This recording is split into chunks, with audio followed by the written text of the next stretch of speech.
Natasha stood in the hallway outside her apartment door and tried to steady her breathing. The box of belongings from her desk felt heavier than it should have. 15 years of work at Henderson Marketing fit into one cardboard box.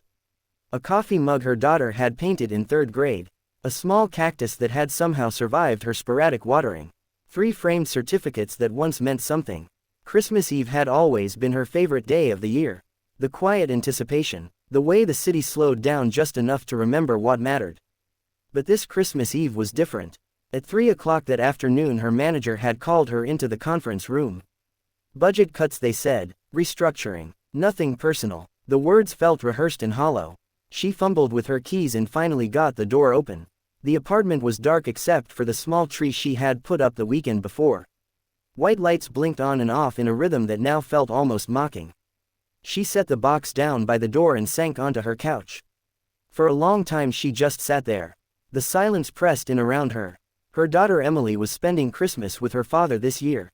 The apartment had never felt so empty. Without really thinking about it, Natasha picked up her phone. Her thumb hovered over the messages. She scrolled through her contacts and stopped at a name she had not looked at in months. David, her ex-husband. They had been divorced for 6 years now. The split had been painful but ultimately necessary. They had wanted different things. Grown into different people, but in the quiet moments she still remembered the good years. The way he used to make her laugh when everything felt too serious. The way he listened without trying to fix everything right away. She started typing before she could talk herself out of it. Lost my job today, on Christmas Eve of all days. I know we have not talked in a while. I just needed to tell someone who would understand. Hope you are well. She hit send before she could reconsider. Then she set the phone face down on the couch cushion and closed her eyes. What was she doing? David had his own life now. His own problems. She should not be dragging him into her mess. Her phone buzzed almost immediately. She picked it up expecting to see a short sympathetic message. Instead there was just one line. I am so sorry, Natasha. Stay right there. I am coming over. She sat up straight. Coming over? Now. It was Christmas Eve. He lived across town. She typed back quickly. You do not have to do that. I am fine. Just having a moment. The 3 dots appeared showing he was typing. Then his message came through. I want to. Give me an hour. Natasha looked around her apartment. Dishes in the sink. Laundry folded but not put away. The carpet needed vacuuming, but she did not move. Something about his insistence felt right. She needed someone, and David had always been someone who showed up. She got up and made herself a cup of tea. Chamomile with honey, the way her mother used to make it. The warmth helped. She carried it back to the couch and waited. The minutes ticked by slowly. The lights on the tree continued their patient blinking.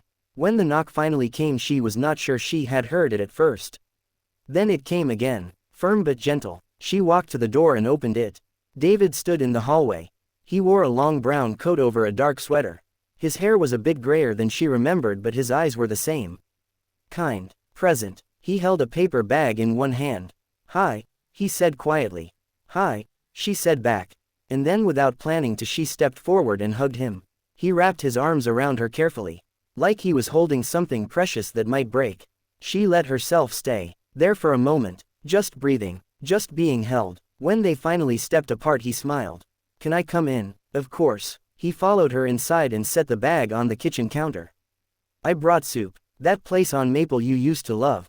And some bread. Natasha felt her eyes sting with tears. You remembered. I remember a lot of things. They sat at her small kitchen table and ate the soup straight from the containers. It was potato and leek.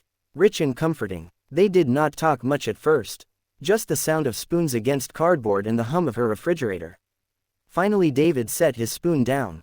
Tell me what happened. So she did. She told him about the meeting. The shock of it. How they had walked her out like she might steal something on her way.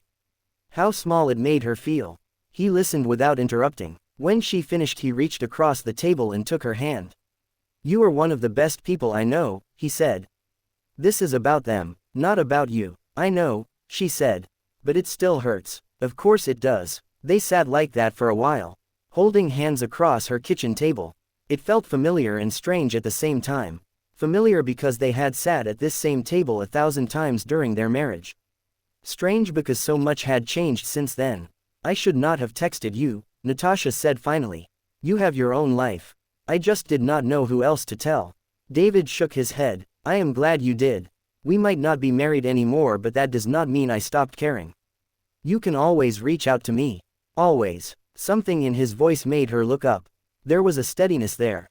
A certainty. She realized that maybe their divorce had not been the end of everything. Maybe it had just been the end of one chapter. And maybe that was okay. They moved to the couch and talked for hours. About Emily and how fast she was growing up. About David's work as an architect. About their parents getting older. About how strange and lonely and beautiful life could be all at once. The conversation flowed the way it used to in their early years. Before the fights and the silence. At some point Natasha noticed it was past 11. I have kept you too long, she said. You should get home. David looked at his watch and then at her. Do you want me to go? She thought about it honestly.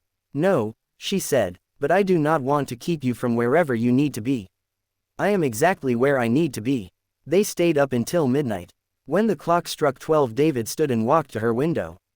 Come here, he said. She joined him. Outside the city was covered in fresh snow that must have started falling while they talked. The streetlights made everything glow soft and silver. Merry Christmas, Natasha, David said quietly. Merry Christmas, she said back. He turned to look at her. You are going to be okay. Better than okay. This is just a detour. How do you know? Because I know you. You have always found your way. She leaned her head on his shoulder. Thank you for coming. It means more than you know. Anytime. I mean that. When he finally left, she stood in her doorway and watched him walk down the hall.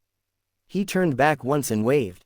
She waved back. Then she closed her door and leaned against it. The apartment did not feel empty anymore. It felt full of possibility. She walked to the kitchen and washed their soup containers.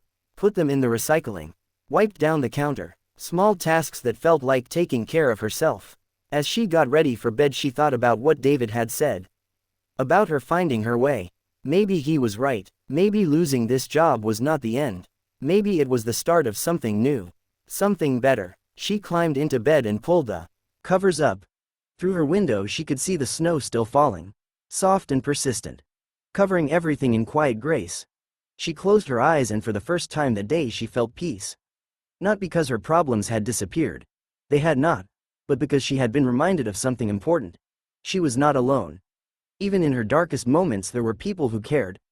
People who showed up. People who remembered her favorite soup. And that was something. That was everything. Tomorrow she would start figuring out what came next. Tomorrow she would make calls and update her resume and be practical. But tonight she would rest. Tonight she would remember that kindness still existed in the world. That connection still mattered. That even in endings there could be grace. Outside the snow continued to fall. Gentle and sure. Covering the city in white. Making everything new again.